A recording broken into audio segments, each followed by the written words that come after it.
We are good to go. Great, thank you. So I'm starting the session.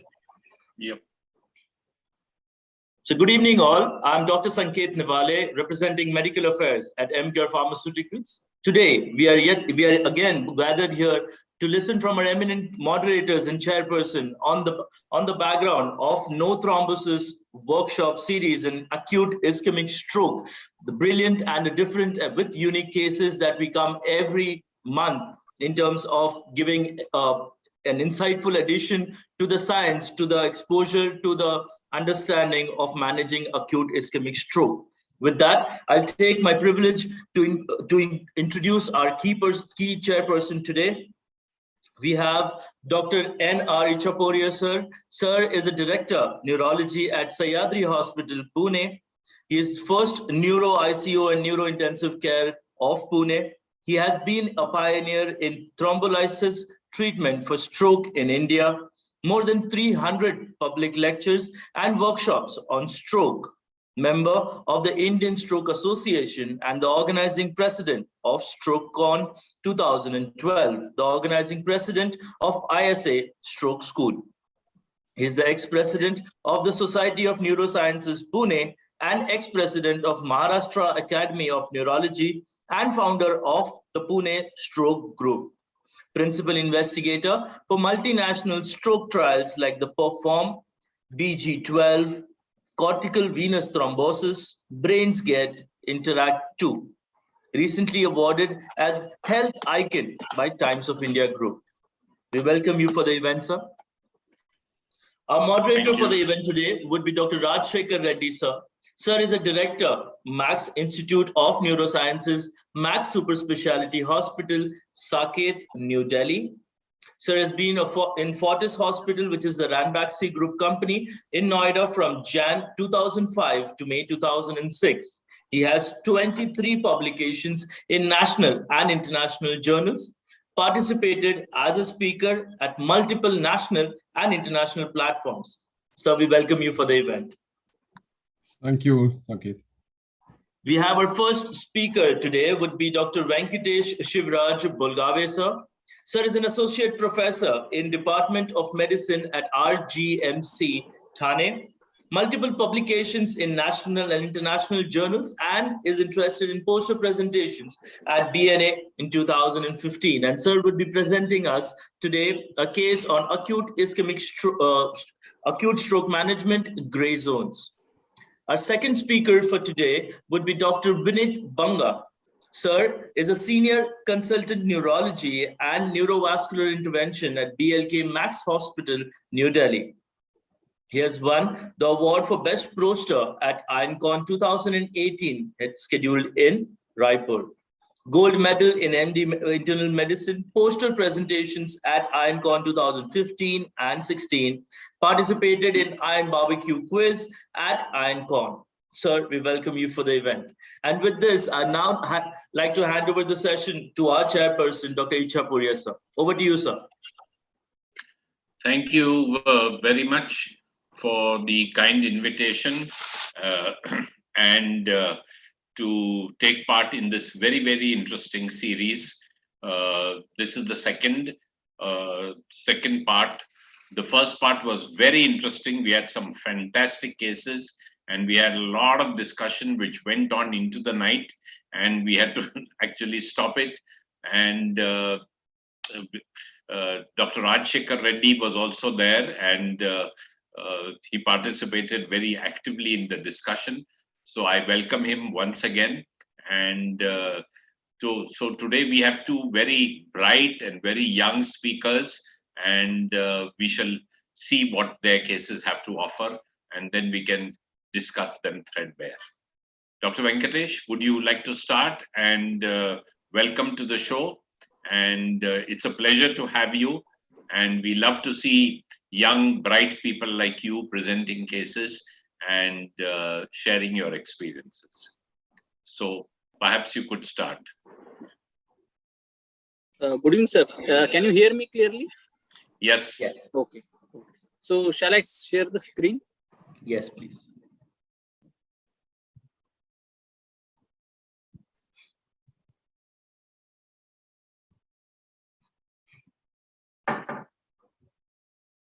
So are you able to see clearly? Yes, Yes. yes.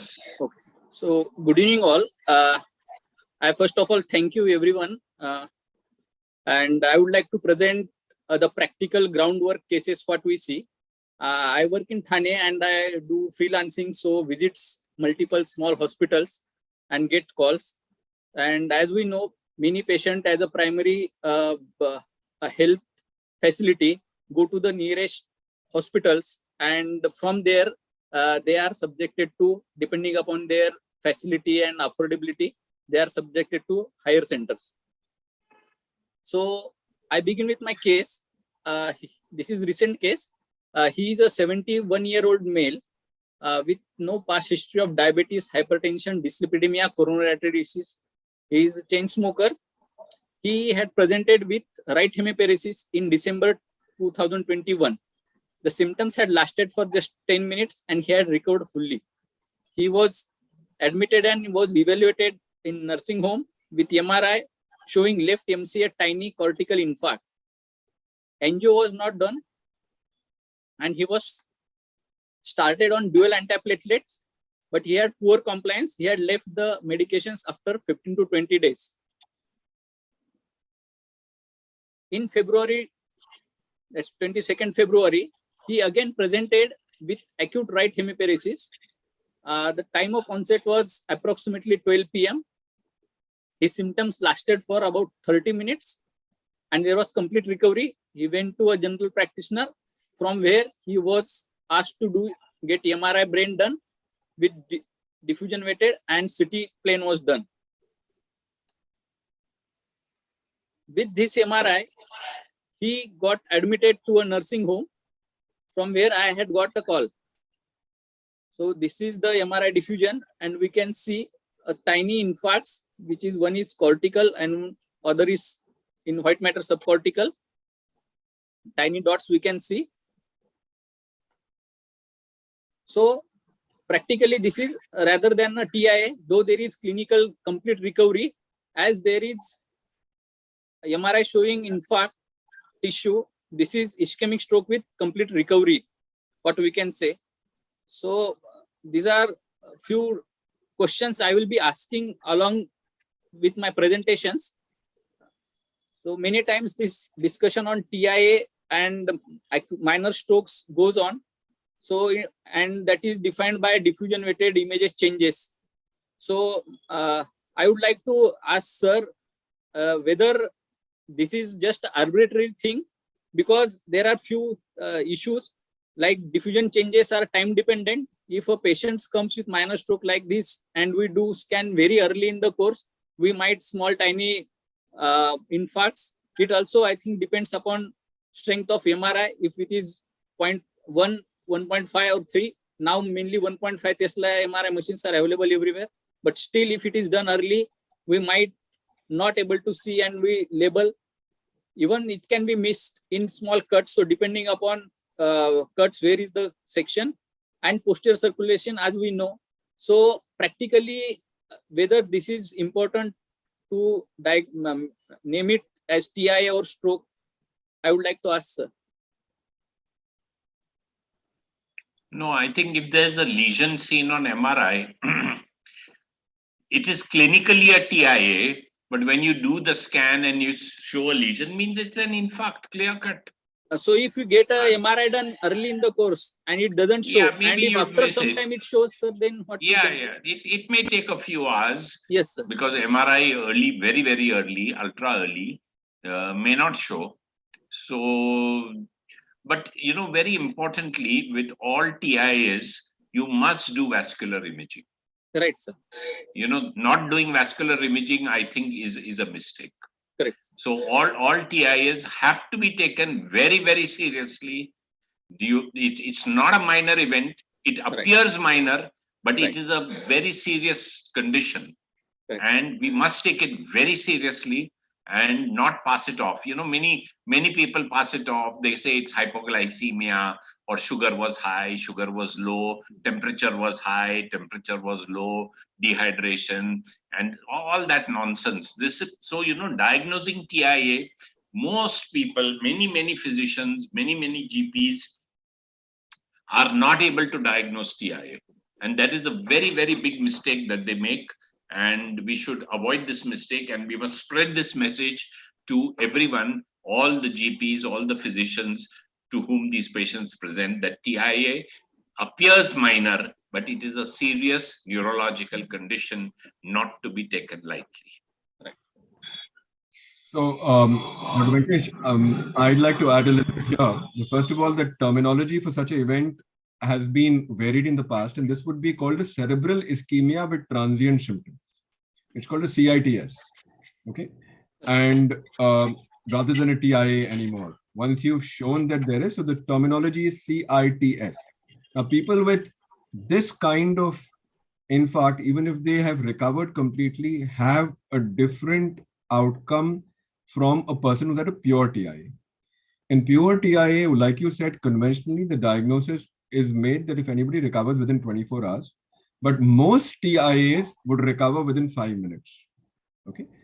And if any TIA lasts more than 3 hours, the chances of it recovering completely within 24 hours is less than 2%.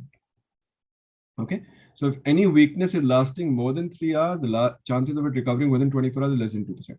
So we have to understand that most TIAs, be it hemispheric or retinal, are likely within 5 minutes to recover. The ABCD2 rule applies.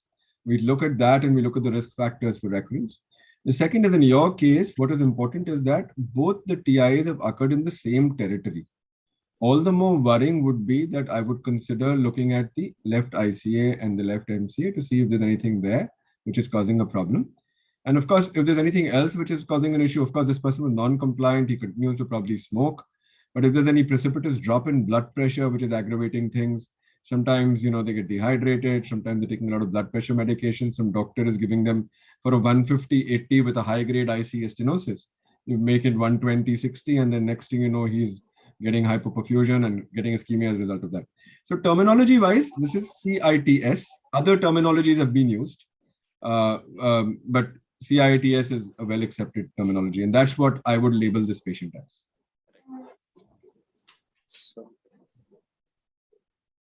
So as he was admitted, on examination power was 5/5, and as sir has said, the ABCD2 score was 4.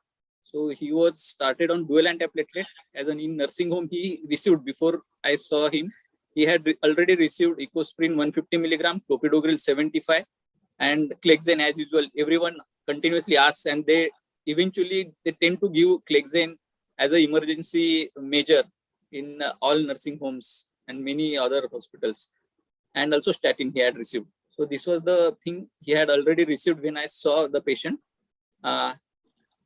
And as there was same territory was involved, I had suspected severe stenosis in the left ICA or in the distal ICA or MCA.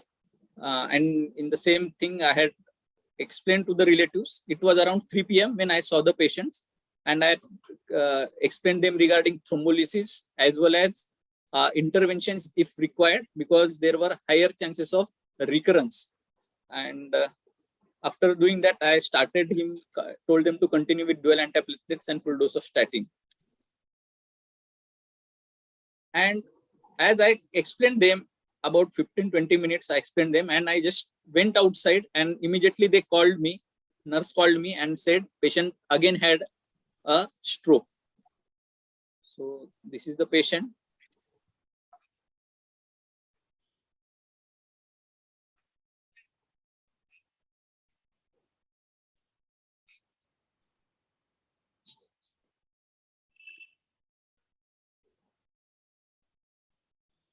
So he had again in the same territory with complete aphasia with 0 power. So NIHS was coming to about 23 out of 42.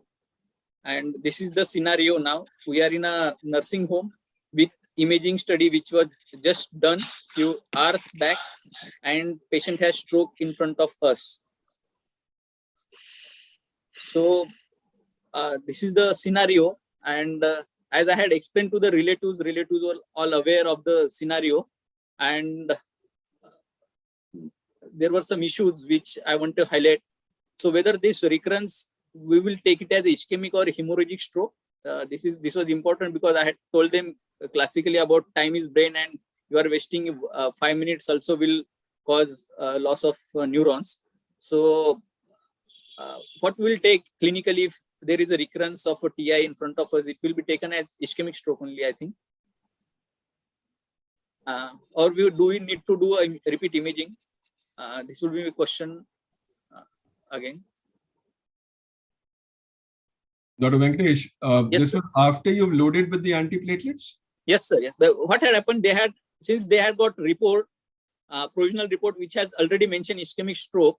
So patient already had received 150 milligram ecosprin, 75 milligram clopidogrel, and 0.4 Clexane.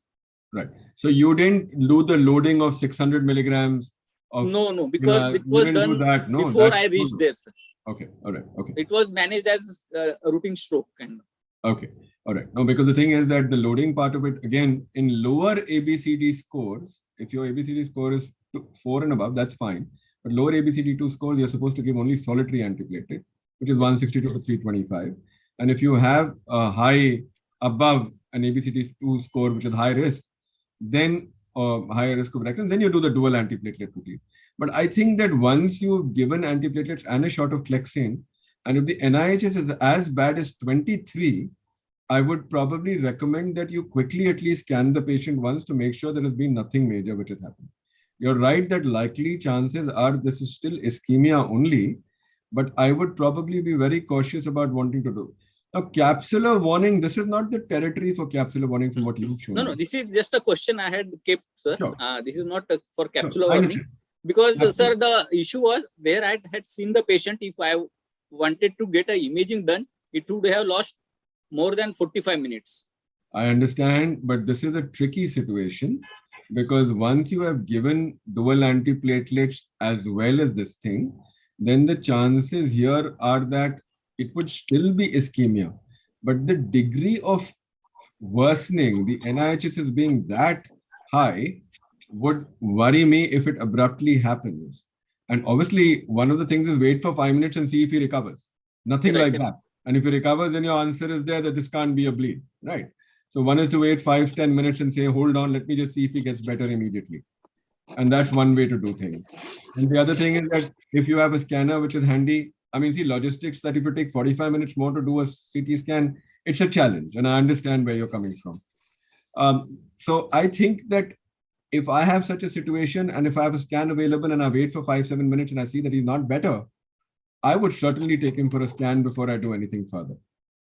But in this scenario, sir? So look, 45, like I said, if you see by and large, crescendo TIAs or these capsular warning syndromes tend to recover very fast. Okay. They have profound weakness and they'll get out of it. They'll get again. So you have to see, was there any hypertension during that time? Put his head end down, make sure that you've at least done a carotid examination, seen if there's any significant carotid bruit which is happening. Put the head down, hydrate adequately. I mean, hoping and praying that this is not a bleed while you're doing all this. And if he recovers, then you know that this is likely TIA. So that is my other thing.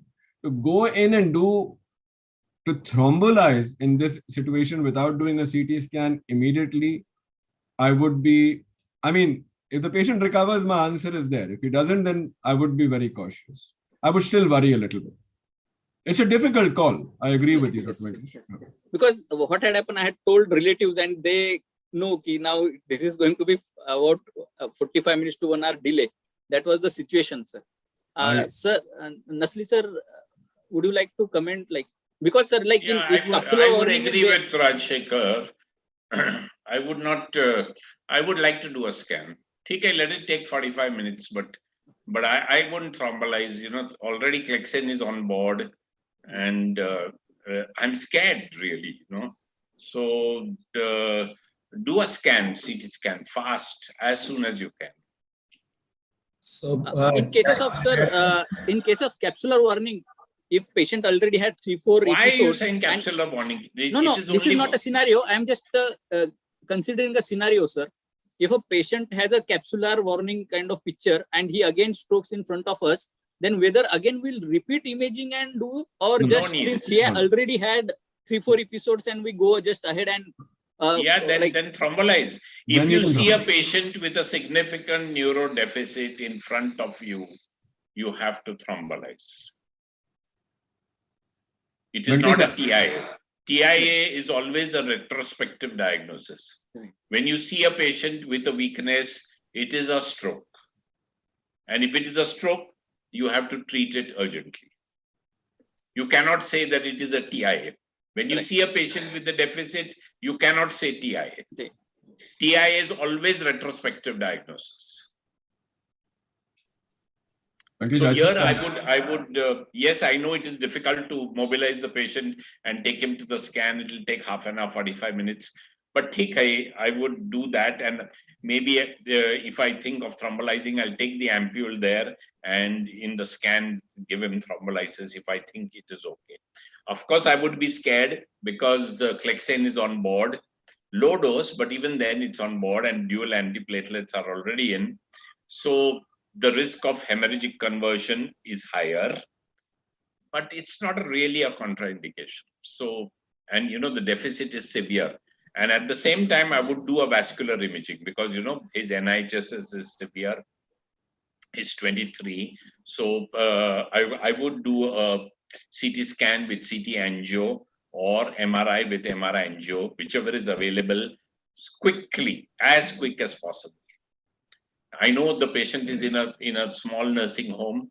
Ideally, he should be shifted to a place where there is an imaging facility and an ICU or a stroke unit.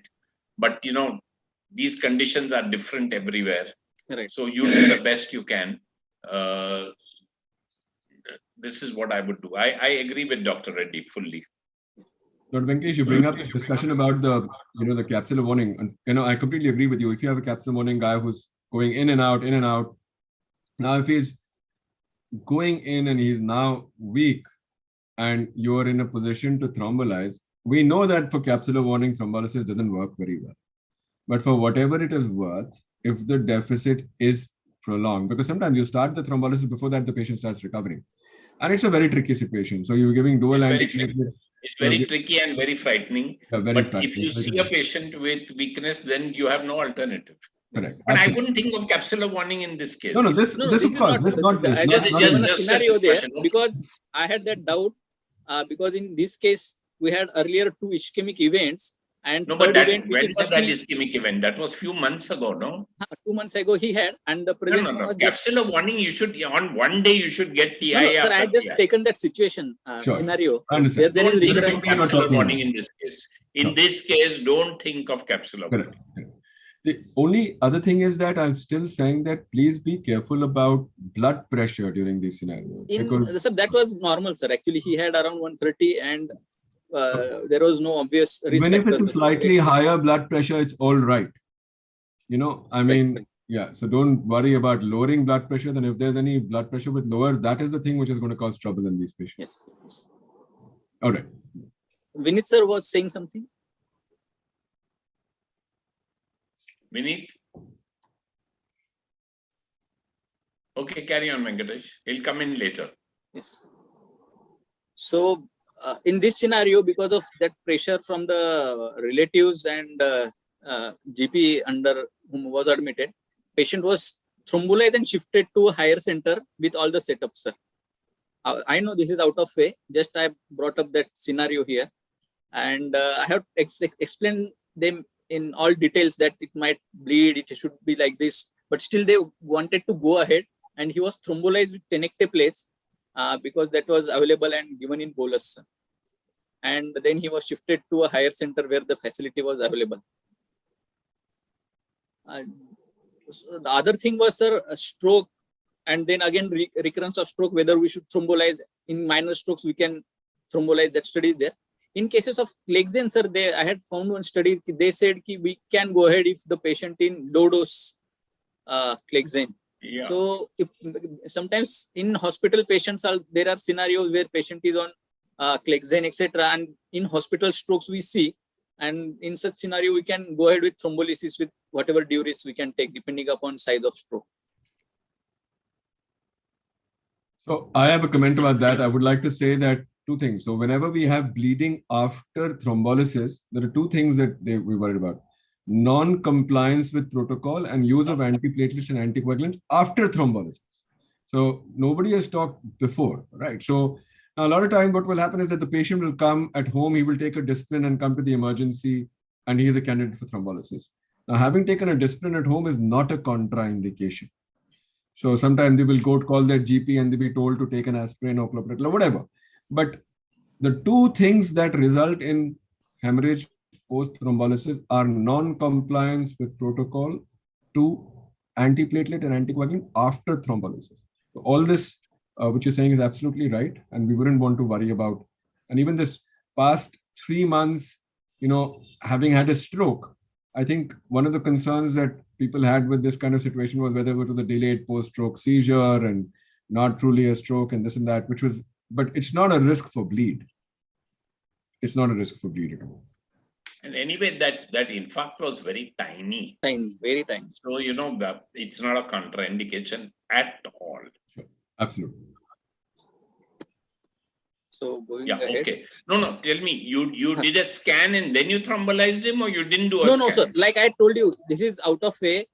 And since it was all explained to a general practitioner and No, patient's but relatives. did you do the scan or no? No, sir. No, sir. You did not. You No, thrombolized him there. There, sir. Because it was going to take more than half an hour to even go to a center, nearby Okay, center. okay. Sure, So sure. thrombolized and shifted to a center where all the facilities available, sir. Fine. Because relatives were okay, they had just brought up because that was the nearest possible place which was there. Dr. Venkatesh, difficult scenario. You did the best thing. I think that was perfectly acceptable. So, this was the scan done after he went to a higher center. And as we can see, there is involvement of even ACA territory with part of MCA, mainly anteriorly. And flare was still okay, sir. There was no significance. So there is diffusion flare mismatch, which was there. Patient had reached there in about 1.5 hours. He had reached after starting from with all arrangements done. So I think so. Yeah, and imaging wise, we can see here there is complete occlusion. There is non-visualization of the left ICA. It was blocked from the origin only. And so now this was the thing. And now the scenario is whether to be taken for intervention or not. So patient had already received Lexane, etc., thrombolized, and now this is the case scenario. So to intervene him or not to intervene. No, you Now should. he's There's no question about not intervening. So non-intervening. core is Yes. very small. I don't think it's a large core. Should right away go ahead with the mechanical thrombectomy. Correct. So, but there for arrangements, etc., in whatever higher center they had went, it took around again 3-4 hours more to one. It was around 8 hours when the patient went ahead with intervention. And this was the DSA. And as we can see and expect that there is complete occlusion from the origin of left ICA. And they had stented the left ICA nicely. And this was the scenario after stenting. I see.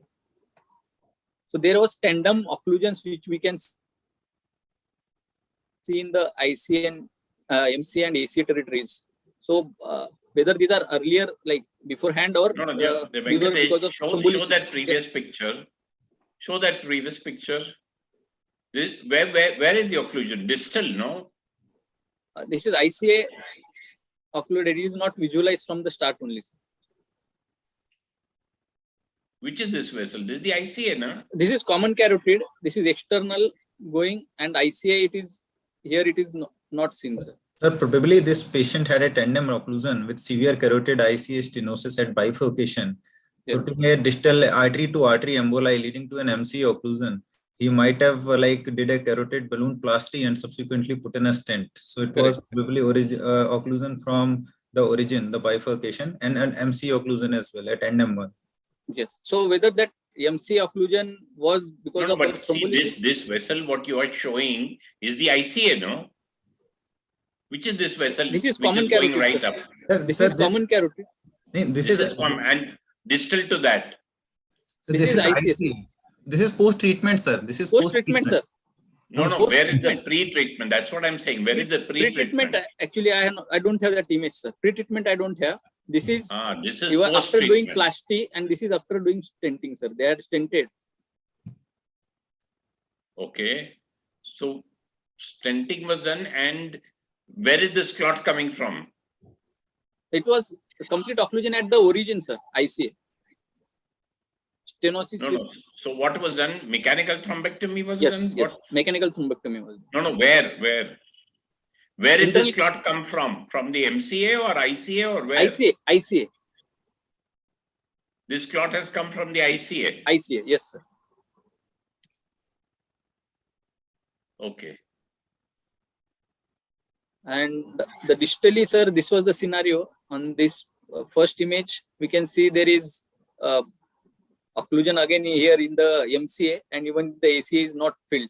So as it was expected from the MRI, the ACA territory was also involved. So whether that thing was because of thrombolysis, what it was done, or the disease was earlier there.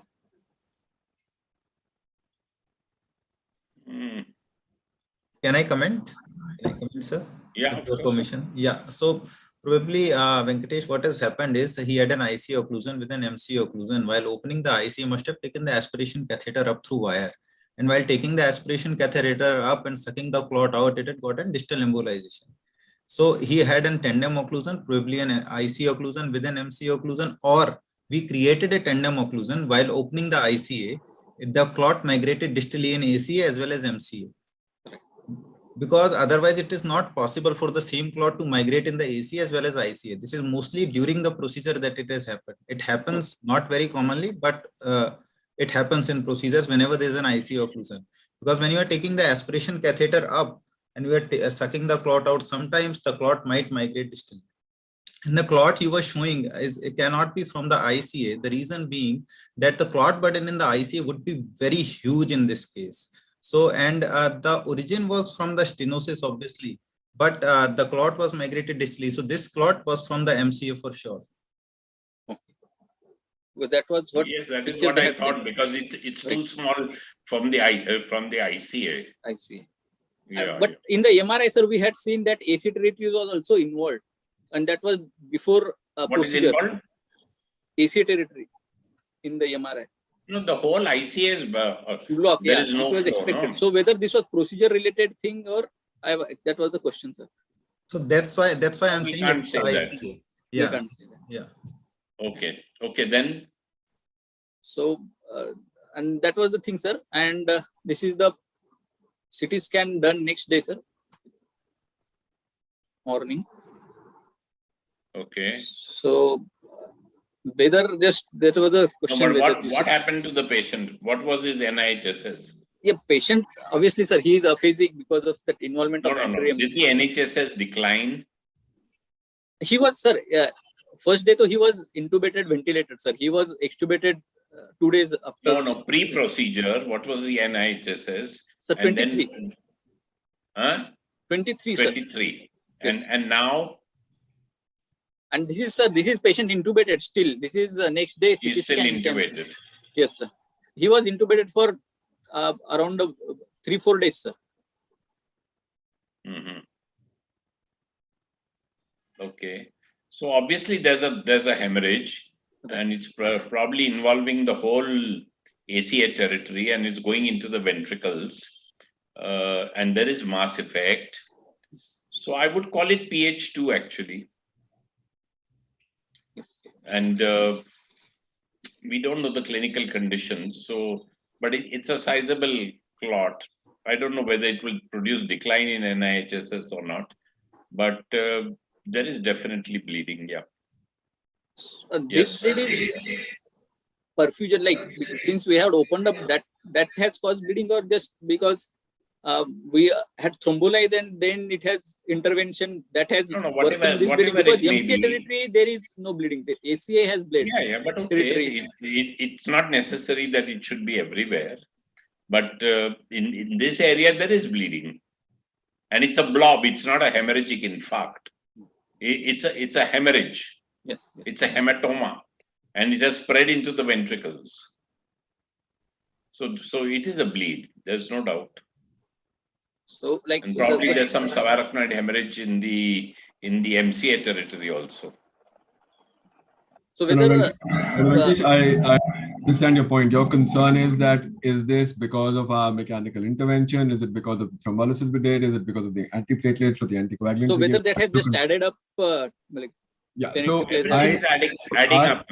I wanted to ask both you, and especially Dr. Vinith, that suppose you look at the MRI and pre-procedure before you do the MRI, and if you look at the aspect score in that MRI, what would you score that? I mean, you can't do it on an MRI, I understand that. But roughly, what would be an aspect on that patient before you took him up for that intervention? Sorry, I can't hear you. You have to unmute. I'm sorry, sir. So I would give it a 10. So the first MRI, no. So you are talking about the MRI pre-procedural. Pre-procedure to the intervention, to the mechanical intervention. Okay, sir. So if we take 1 point each out of caudate, putamen, lentiform nucleus, so -4. So and then 1 part of cortex, I'll still give it around 4 to 5. So at 4 to 5, what is your data on doing mechanical? I want to understand that, because see, at the end of the day, anything less than 7, anything less than 6, there are concerns regarding doing any mechanical. So I want to know, because this person has now a fully evolved infarct. I mean, it's not like, and I understand that he's in the window period, you want to open up the mechanic, whatever. That's the usual standard stuff that we're all told about. But with this degree, once your aspects is less than 7 or 6, would you, if you would, I mean, I'm just asking you, would you like to rethink that? So, sir, it would, I would rather take the patient into confidence, but this patient in any case gonna do very bad if you don't do anything. So there's a lot of motor cortical area that is spared. I know, I can understand that you can see the ACA territory is gone, but if you look at the MCA territory, only the basal ganglia is gone. Mm-hmm. So considering that a significant portion of motor cortex is spared, I would rather go ahead with it. But I agree with you that we don't have significant data backing us, but there are individual trials, case series telling that people above aspect 3 do kind of do good. But yes, going below 5 is always a problem. So my thing is that this person, and again, like I said, you're completely right. So my concerns is, one, that the aspects was possibly less than 6. The second is that this was the kind of person I would have probably been happier with a perfusion study. I know you've told me that there's a flare mismatch. That's one modality, but a perfusion study could have been useful. I know we waste time. Everything we do, we waste time. But I think that would have been a useful thing in there. If you did not see a perfusion-diffusion mismatch in this, I'd have probably let him be. Anyway, it's very, very interesting. So what I would have done here probably is I won't have opened the ACA. Show me this scan. Yes. So here the ACA is blocked. The whole of the left ACA territory was gone. I would not have opened the ACA. I would have only opened up the MCA, and he might not have bled. But okay, so the argument would be that if you open up the ACA... But did he open the ACA? Yes, sir. He has opened the Venkatesh? ACA. Yes, sir. He opened. And did he go into the M2? Right, sir. Here, so basically, digitally, sir. Sorry. Right, sir. So, Dr. Vinith, your logic here would be that you're trying to preserve only the MCA territory. You've lost the ACA. You're going to let it be. Yes, sir. That's a good thought. That's a reasonably good thought. Good. Okay. Let's move on. Right. So that was the thing, sir. So this was a post-intervention. So whether can we take it as a successful intervention, or we had worsened the scenario if we take a case as a overall case, sir? No, I think we can say only if we assess him clinically. But yes, there is a bleed. I mean, we may have saved some cortex, but But let's see what happens. I mean, we can't say just now whether he's worsened or not because he's intubated. His basal ganglia is involved. His MCA territory is involved patchily. ACA is also involved with now a hemorrhage. So there is significant brain damage. But let's see what happens. You can get surprises. They can improve. Let's see. So, like I said, I think Venkatesh, theoretically, you've saved him from a hemicraniectomy. Okay. So one of the things is that. So I think like Dr. Vinith was saying, you have preserved. But he's 70 years, Rajshekar. So I'm just saying that a lot of times, in this sort of situation, of course, you can talk about left hemisphere and, the dominant hemisphere and this and that. But I'm saying at the end of the day, you have preserved, Dr. Vinith, like he said, you've preserved a lot of the MCA territory. The ACA territory you had lost anyway. And I think that the bleed would eventually resolve. Yeah, this bleed is not terrible. So I think that, whatever you had infarcted area as it is, you lost that function. So you got a little bleed there, it'll go away. And I think that this patient, possibly you've salvaged his MCA territory. That's what I would think. So one thing that we all of us probably have forgotten, that the interventionist has put in a carotid stent, and now you need antiplatelets. Correct. That's important. Now you are kind of in a fix. So it's gonna be a very, very difficult decision to go ahead with antiplatelet with this bleed. Correct. That's absolute, very, very good point. And I think that is something also we need to, you will have to possibly just hold off for a day or two and then put him on the lowest possible dose and continue. That's what you do. Yes. Similar thing was done, sir. Like because of bleed, there was an issue when it started with low dose of single antiplatelet and repeat imaging, and there was no increase in the bleed. He was extubated at day 4. And at time of discharge, around 12 days, he was in hospital. He obviously, patient relatives thought he would not survive, but he survived. That's why they were happy. He was conscious, though obviously aphasic because of involvement. He will be bed bound, it was known to, but he was at least communicating with gestures minimally from the left side.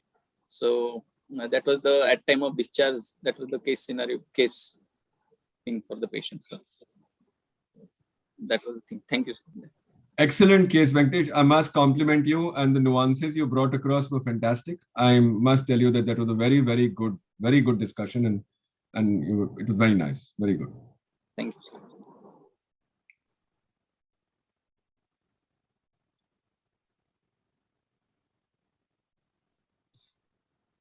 Dr. Banga, it would be, you can share your screen now.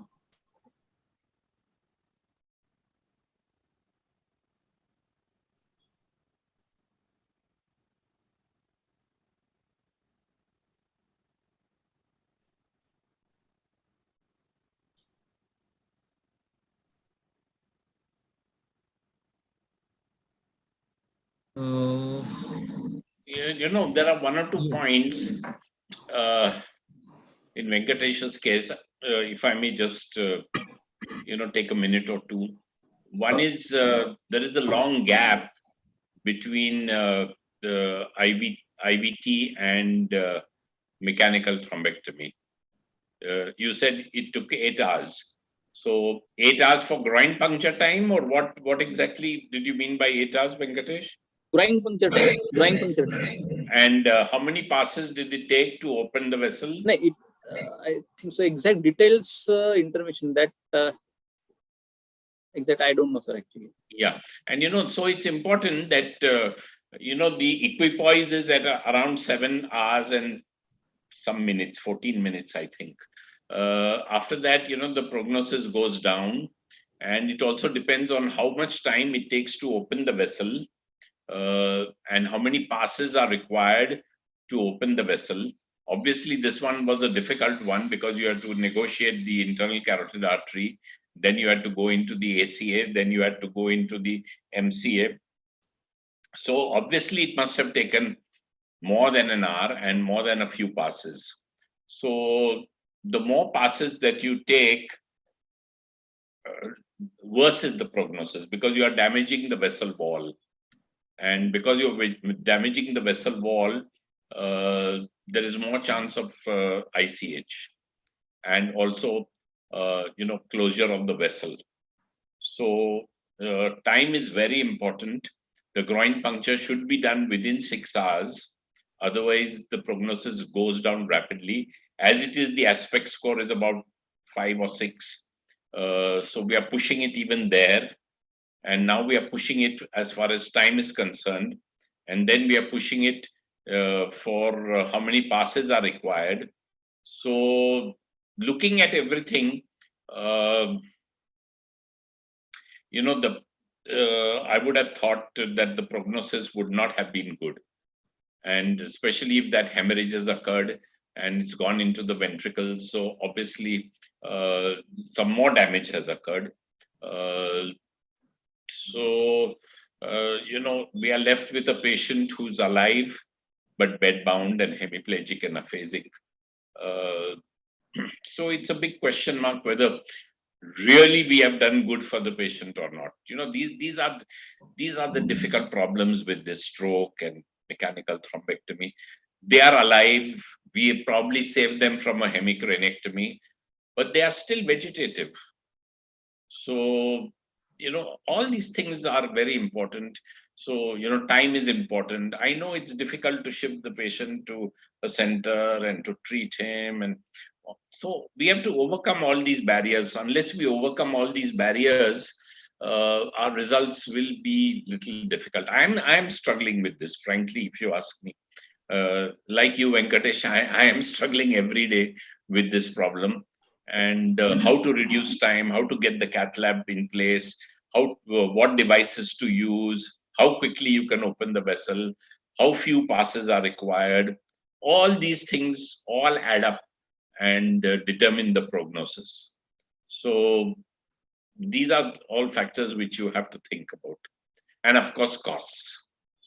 The cost in ICU, on ventilation, for using these devices, doing MRIs, it easily goes to 10, 12 lakhs. So, families do suffer from. So actually, sir, I had not explained that the time required was so high because he was shifted from a higher center to a lower center where cath lab was available. In that, again, they had lost 2 hours. Exactly. Because the cost initial given to them was 12 lakhs. 12 lakhs. Yes. Yeah, so I know. So, it is the drip and ship model. The drip and ship model always has less better results than a mothership model. So, where you keep the patient. So, this dripping and shipping also wastes a lot of time, getting the cath lab in time. So, the mothership model and a stroke unit model definitely works better. And, all these trials which were done, all these 5-6 trials, they were done with mothership and also, very good systems of care. And we are trying to replicate this in a developing country. I'm finding it difficult, frankly. I don't know. Vineet, what do you think? Sir, what I personally do is I'm not saying that's the ideal or anyway standard, but what I personally do regarding the cost, if I am not able to open the artery or if the patient doesn't do well, I do charge only for DSA. I don't charge for mechanical thrombectomy. But who's paying for the money? Who's paying for the device, yeah? Yes, sir. So I usually use, I usually have one or, so this is off the record. So I usually have 1 or 2 in the spare. If the patient doesn't do well, I use that material and I don't charge anything for the patient. So last week I did a mechanical. I was not able to open the MC. I charged only 30,000 bucks for the DSA. That's it. Nothing for mechanical. That's very good of you. But all this jugalbandi we have to do. Yes, sir. I mean, we have to be innovative. I'm not blaming you. I'm just saying that we have to do all this jugad business. Otherwise, how are we going to progress in this field? Yeah, I'm facing a lot of roadblocks. So I'm sure you are also facing, and Rajshekhar, I'm sure you are also. So we have to overcome this and use some innovative method to reduce time, reduce costs, get more efficient, get the cath lab in time, get the scans in time. All these things, get the mothership model working. Oh my God, there are so many obstacles. But yeah, we'll overcome them. it's a learning curve, and I mean, each one is doing his bit, I'm sure. We may not succeed in the beginning, but ultimately we'll get it. Okay, Vinit, these are my views. Rajshekar, you want to say anything? No, sir. Let's get ahead. No worries. Let Dr. Vinit present. I think it was an excellent case. I hope. Yeah. Good evening, everyone. First of all, I'd like to apologize for the late joining. Stuck in the jam. No problem. No problem. You are in time. I would present a case not as twisty as probably Venkatesh presented, but a bit uncommon to begin with. So we had a 60-year-old female with no history of any comorbidity in the past, other than hookah smoking in the past. She did not have any other addiction as well. Presenting to us with left hemiparesis with facial palsy and dysarthria. And the window was around 1 hour 25 minutes. We immediately activated the stroke code. The NIHSS at admission was 9. And this was the skin. Pretty much good looking scan, aspects of 10. And so we decided, let's go ahead with the thrombolysis. So this was the perfusion. So as an institutional protocol, we go for a CT, CTA and CTP in all the patients, unless we consider it to be a posterior circulation, which we obviously get to know after we are done with the CT, CTA, CTP. So this was the perfusion. We can see there's an area of mismatch involving the right MCA territory, probably in the M2 division, not exactly in the M1 division. So, and I'll go ahead with this is, so this was the angio. So the angio was showing a distal M2 occlusion, as was evident from the CT perfusion findings. So the arc and everything was quite clear, nothing wrong with it. So what do we do next? Obviously, we decided thrombolysis, but should we proceed for mechanical thrombectomy or is it too distal? So I would like to have the opinion of the house. How many of you would go ahead with mechanical thrombectomy and how many of us will probably wait? See, if you see the results, M2 is level 2A or 2B, I forget. I think 2A or 2B. And there is an equipoise between thrombolysis and mechanical thrombectomy. So the data is not very clear whether we should do thrombectomy in these cases or not. More distal the clot, IVT works better than more proximal the clot. Smaller the length of the clot, more porous the clot, IVT can work, especially, you know, now we know that Tenectase is better than alteplase for LVOs, especially distal. So it's not clear. I mean, if it's a person like Vinit Banga, I think he'll go in for a mechanical thrombectomy, which I'm sure you did. But there is an equipoise in this situation. So I agree with you, sir. So, but I decided to put the restless interventionist in the original neurologist under me, under control, and we decided to wait after the thrombolysis. So okay. I thought it is too distal and I'll probably wait. And so I'll just show you the video. The video was not playing here.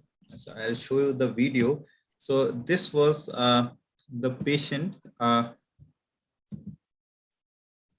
you see the screen, sir? Yes.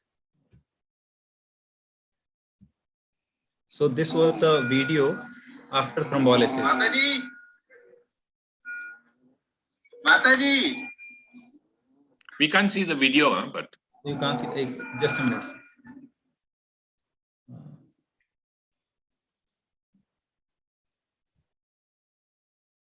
Do I need to share again?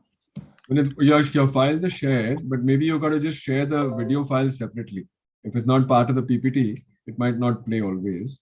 Or you can just do share screen and we can see whatever is there on your screen. Yeah. Okay. You gave Tenectase or Alteplase, Vineet? Sir, Alteplase, sir. Alteplase. Yes, sir. Just show you the video that it's playing. Okay.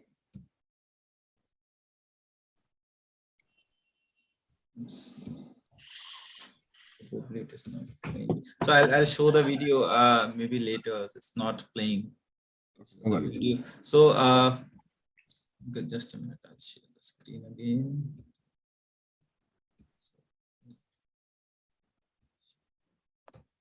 So the patient started to improve. So the patient started to improve. She had, so this was me examining the patient. The video wasn't playing, so I'll play it probably later. So she started to improve. She started answering my questions. The left lower limb started moving a lot and upper limb also improved significantly. The power at admission was 0/5, it's improved to 3/5. She started responding to questions which initially she was not.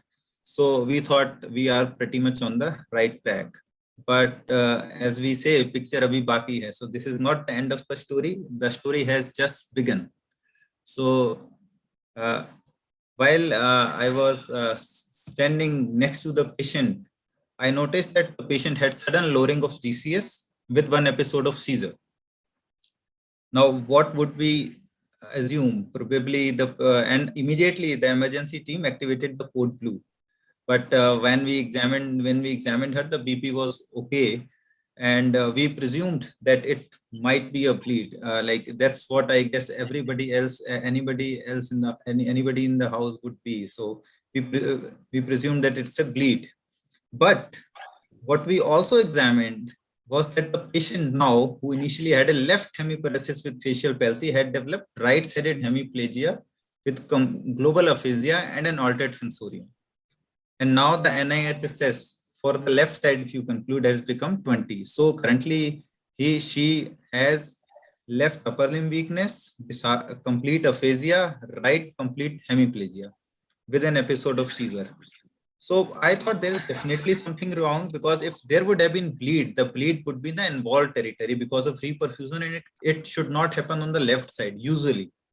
So we decided that let's go in for the complete protocol again, and probably she had developed another stroke or something else, which we don't know. So that's what we did.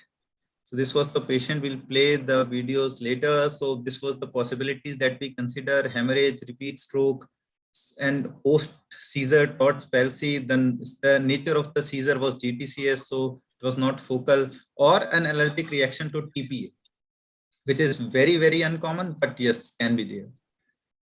So we decided, let's go in for a complete intervention, not a CT plain or an MRI. Go in with a CT, angio, CT perfusion, because the patient stable, unstable. We want whatever is to be done fast. And this was the CT. So the CT again was okay, no bleed. So let's do the complete protocol. And now here it is. The right-sided again is almost the same. There is a bit of extension here on the superior frontal cortex, which was not there in the previous scan. But what is more visible is the left MCA territory. It's completely having hypoperfusion, and there is no blood volume loss. So there is complete mismatch of left MCA territory along with mismatch of right MCA territory. So now we have a patient who has right MCA M2 occlusion, distal M2, and now let's see the CTA and the left ICA with an MCA occlusion. So the previous vessel which was clogged is still clogged. We have another vessel which is clogged, which is an ICA with an MCA. We can't see any of the ACAs here, but the ACA was filling up from the opposite side. So we have a bilateral MCA with left ICA occlusion. So the left ICA is occluded from the origin. We can't see MCA. There is tandem occlusion. The right MCA is occluded already here. So the next question is, what should we do? Like, we should go in for a mechanical thrombectomy.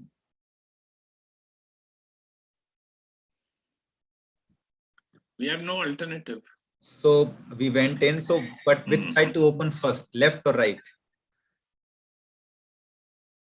So because right, we Which had, is the new side? yes, the left one, sir. The left is the new side. Yes, sir.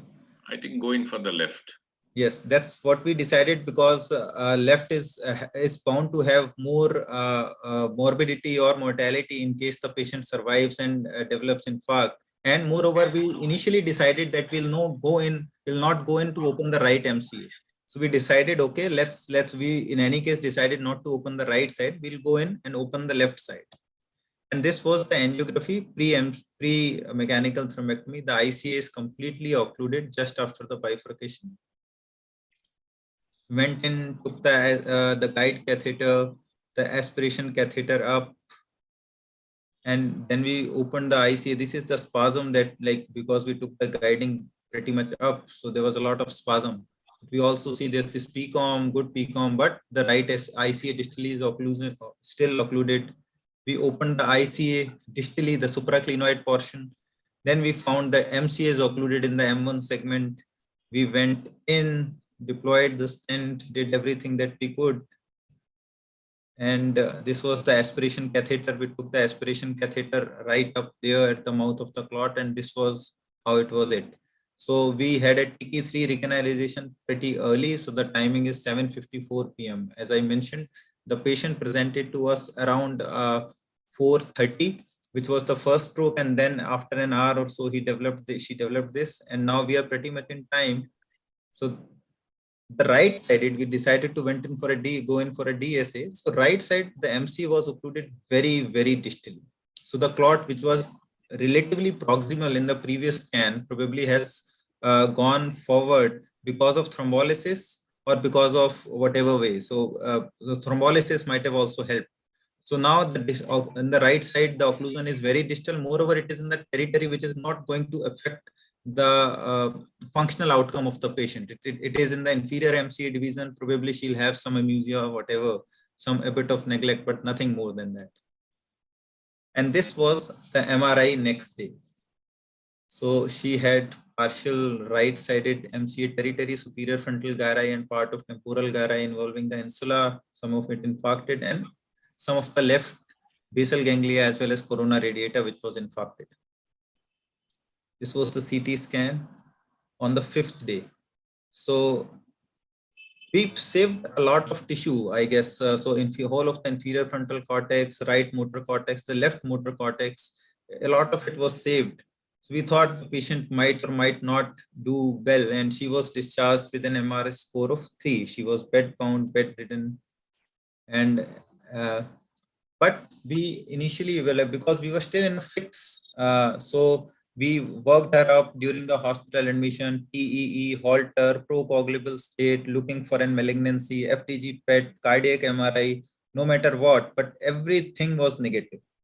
So we still don't know, and I would like to ask sirs, what do you think is the possible etiology here, that the patient had a restroke or another stroke, I'll say, during thrombolysis? No, I don't know. It's very unusual. Amazing case. Amazing. I think you've done a great job. You've done a great job. I don't know what we would have done, but TE, everything was normal, you said. Yes, no? Sir. Yes, sir. Everything. Cardiac MRI, TE, Holter, procoagulable workup, malignancy workup, FTG PET, everything was fine. I think the hookah got her here. Maybe, sir. So, but what else? There's no other risk factors, no? So one of the things that I want to talk to you about in this situation is, one is that it's very admirable that you managed to get that much done by a person who was from a background where they were smoking hookahs. I'm not saying that in a very elitist way, but just to say that this must cost a fair packet. And the second thing is that at the end of the day, when you're doing something and something happens during that procedure, for them to be able to go ahead and do whatever you're suggesting to them, in spite of the fact that you're probably telling them you're not sure what's happening, is also admirable. Because at that point, if you're giving thrombolysis, suddenly the patient worsens. The first thought that every relative has is that this has happened because of the thrombolysis. Something has gone wrong with the treatment the doctor has given. So to be managed to take that patient into a lab, do all this, and then all this up. The only thing it appears to be that it appears to be cardioembolic. you have bilateral territories involved at the same time. If I don't know whether you had anybody who picked up any atrial fibrillation in the emergency or anything like that. So sir, we did a halter, a long loop one as well. I understand. Nothing happened. Yeah. So sometimes what will happen is that if a massive embolus, which happens at the same time, the other concern, like you said, work up for a malignancy, triple territory. This is not triple territory stroke in that sense, but if you have triple territory, then you would worry about malignancies. And the other thing is that an accelerated APLA, an antiphospholipid antibody syndromes, but her age group is not that. Those things are there. I think that at the end of the day, I'm thinking that if you have bilateral stroke of this nature, is she still on anticoagulants or what have you chosen? Yes, sir. So she is doing fine. This is her photo. So she is doing fine. It looks like a lot of farmer money. Yeah. So she belonged from a rural village of Haryana, and she was a panel patient. So she had to pay less, but they did pay. But as I was telling Nasli sir as well, if I am not able to open the vessel, if the patient doesn't do well, if I am not able to save the life, I don't charge anything for the mechanical thrombectomy or a DSA. I just put in a charge for a DSA, that's it. No mechanical thrombectomy charge. And I somehow manage the consumables that I use. So patient, if I am not able to open the vessel, if I am not able to justify the procedure, I charge only 30 to 40,000 bucks. That's it. But this is remarkable. She's now MRS 1 to 2. Yes, sir. So now she's sweeping the floor with her left hand. So it's really remarkable. Remarkable. Well done. Thank you, sir. Fantastic. So this was how she was 3.5 months. Currently, she is completely asymptomatic. She calls once in a while whenever there is a festival to do a WhatsApp video call, and this was through WhatsApp also. So I did. She visited once and then she didn't visit. She calls video, and these videos are also through WhatsApp.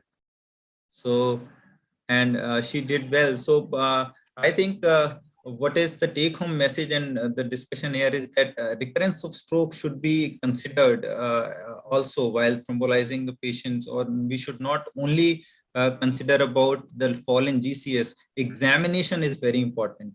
While I was there, I could examine and see that there is right-sided weakness along with aphasia, which is completely different from what it was.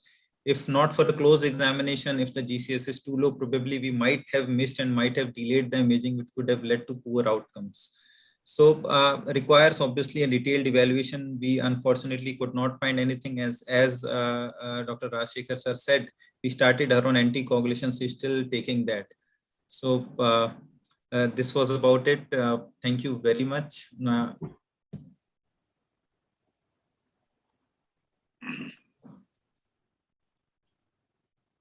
Yeah, remarkable case.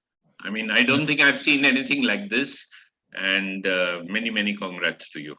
Thank you for being aggressive and giving a good result. And at discharge, really we should not calculate the MRS. It's at 3 months, and at 3 months I think she's done superbly well. I mean, you can't hope for anything better. True, sir. Thank you, sir. I think it is 9:40. I believe we had such an excellent, I mean, it was more like a case presentation and discussion happening over, and I think it was a learning experience as we moved in the case. I think it was a lovely event that has happened. I think, sir, Nasli sir, your closing comments, sir, before we close the session officially. No, I think I was a student being examined by Venkatesh and Vineet, and I felt like that.